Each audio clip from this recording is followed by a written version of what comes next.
Hello, and welcome to another episode of TacoBytes, your daily bite of Degen, episode number 899, coming to you live from somewhere, nowhere, New York City, the Digital Asset Summit hosted by Blockworks. That is right. It is the end of day two. We have to do recaps of day one because we just did a super quick bite saying hi last night because we were so exhausted. And then tonight, also exhausted, a quick bite because we have to wake up early for meetings before getting over to DAS, because there's a big talker. There's actually two big talkers. There's actually some panels that I'm excited for tomorrow, but a new panelist was added today. So we'll get into that in just a second.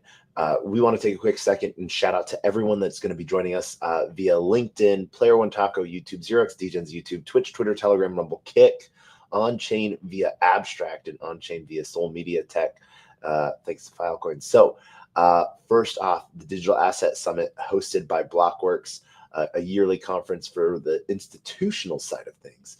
I'm sort of happy because here in New York, there was like only two talks that were under Chatham House rules, where DAS London, almost every single talk is under Chatham House rules. So that's basically only allows me to say like some person said something about something. Here I can report on pretty much 99% of everything that's been going on.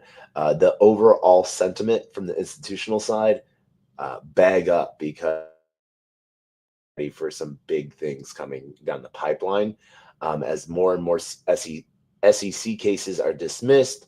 The SEC is now turning more towards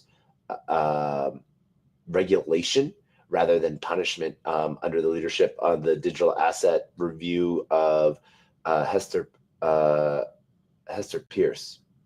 I always want to say Price, but I say Pierce. Hester Pierce, and who's been doing a great job.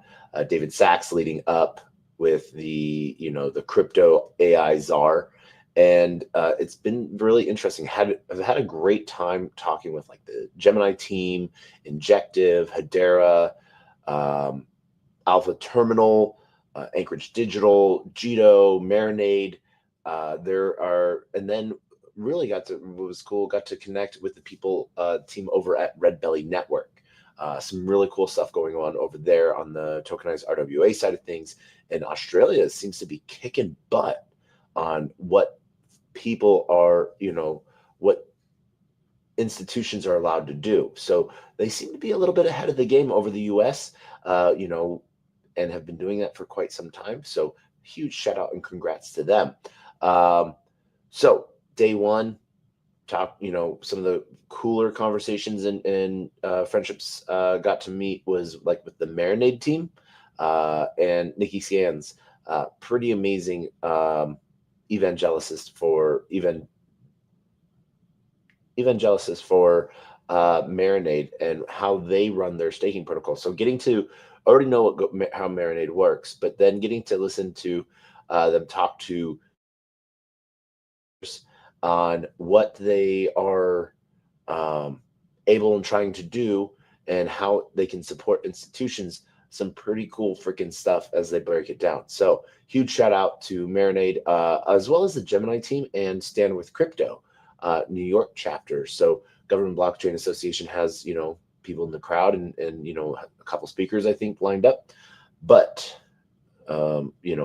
day one ended with, we had several events, but we ended up just going to Chainlink. And that was really interesting because that had first Sergey with Q from Athena Labs, sort of talking about, LSTs and how financial institutions are really going to be pushing to get to those, which is really cool to hear.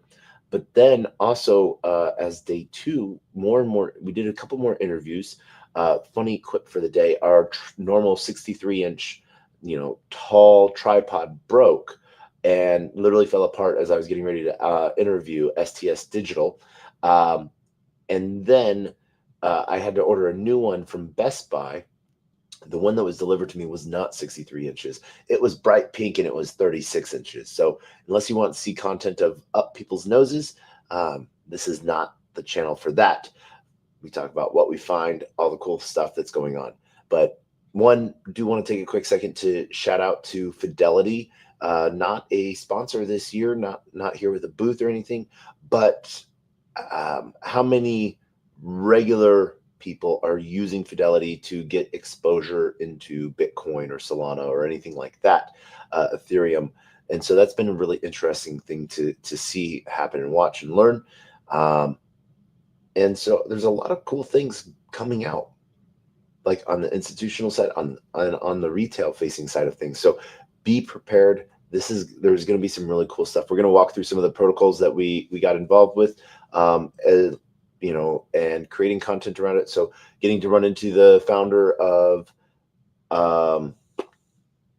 BitLayer, followed by some of the team over looking at using like Shapeshift to custody assets in a way, but to like bridge assets over. So there's just a lot of cool stuff building out. So Core was the other one that got to sort of talk with and do an interview with. And so we'll have those interviews out once we get better Wi-Fi, because we tried to upload a 5-minute video and it took 2 hours before it canceled. So hotel Wi-Fi via VPN always freaking sucks.